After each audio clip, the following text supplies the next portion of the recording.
الحكايه دارت برشا على الانترنت، مام حتى وسائل الاعلام تناولتها، برشا ناس حكاوا فيها.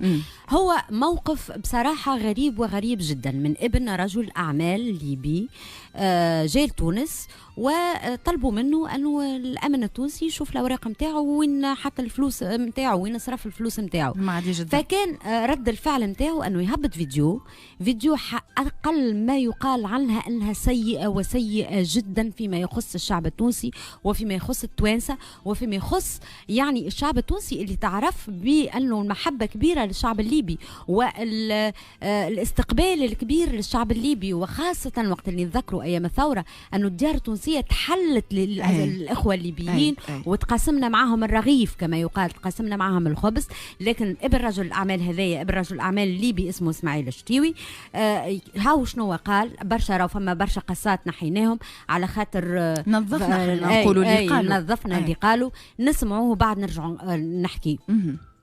كيف نسافر من تونس بلاد في العالم، شعب في العالم، شرطة في العالم، سيدك بن سيد جات هنا، عندي فلوسي الشخصيات خشيت بيهم، قالوا لي لازم ادير ورقه طبعا قبل ما اخش بالفلوس، صرحت بالفلوس، خشيت بيهم وانا طالع، طبعا صرفت في تونس مصروفي الخاص، وانا طالع قالوا لي وين صرفتم الفلوس؟ انا صرفتهم في الفندق، اعطينا ورقه من الفندق انك انت صرفتهم، كيف صرفتهم؟ انا اوريدي ساكن في الفندق، كلم الفندق اسالوهم لو انا ساكن عندهم، شو يقول لك لا لازم ما تعطيني ورقه ما تعطيني ورقه، الخلاصه هذا كلهم دايرينها باش يبوا فلوس، شو سيدك بن سيد لا بنفتحوا لك محضر ما بنفتحوا لك محضر، وقداش فاضل لك وقداش عندك وهات لي فلوس ما هات لي فلوس ولا بنفتحوا لك محضر، رشوه بجياشه، انت قلت لك تبي تديرها بجياشه، انتوا التوانسه هناك بيديروها بجياشه، يا سيدي برا بجياشه، افتح محضر افتح اللي تبي تفتح، قال لي كان فتحت محضر ما عادش تولي لتونس، قلت له هل نيويورك اللي بنولي لها، هل دبي اللي بنجاها انا، بلاد بعون الرحمن ما عادش نجاها في حياتي، شعب مفلس،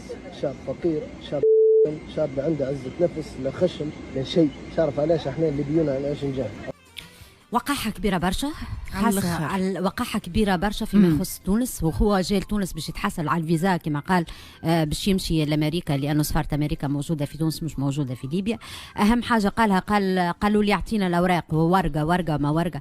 صحيح رانا تونس بلاد الأوراق، أو بلاد الأوراق، بلاد الأوراق، صحيح عندنا ربما إشكالات نعالجوها وحدنا، لكن أنت فلوس والفلوس هذه صرفتها لازمنا نعرفوا وين تصرفت وكيفاش تصرفت، وبالنسبة للتوانسة هو التوانسة ونثبتوا معاهم. دونك هذا هو اللي لازم يصير، وإذا كان فما رد فعل ما يكونش بالطريقة هذه، خاصة راك ابن إنسان كان مرشح أو ترشح للانتخابات الرئاسية في ليبيا عام 2021، يعني ربما كانت نجم تكون فما علاقات دبلوماسية ما بين تونس وتتوتر ما بين تونس وليبيا إذا كان فما تصريح بالطريقة هذه. أنا نقول ربما النوعية هذه من الصغار اللي تربيت في فلوس والديها من غير ما يعرفوا العلاقات القوية ما بين تونس وليبيا، راو عيب ما يصيرش. احنا شعب تونسي رانا شعب متسامح، لكن وقت اللي نكونوا شعب متسامح مش معناها نخليو الناس اللي يجي يقول فينا اللي يحب.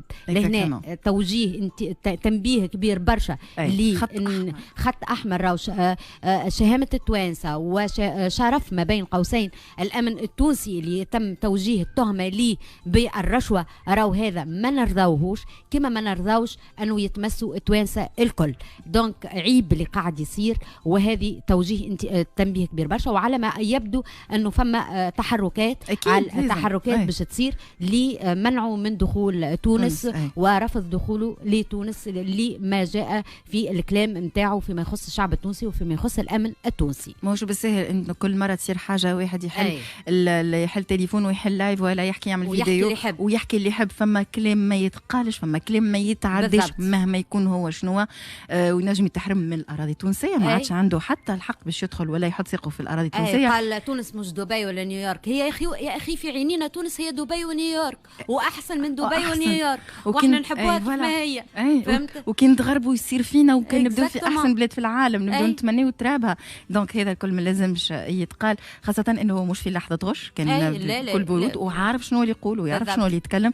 ترجعنا برشا من الفيديو هذا، خاصه كما قلت انت عندنا علاقه مع ليبيا اون كيلكو سورت، ولينا اخوه وفي فتره صعيبه كانوا موجودين هوني وهربوا لنا هوني وكانوا موجودين، وعمرنا ما عملنا حتى شيء خايب، وعمرنا ما صارت حاجه خايبه مع ليبيا. هذا ينجم يخلق حتى من بعد دي كومنتير والعباد نعرفوا حساسيات. اكزاكتومون تنجم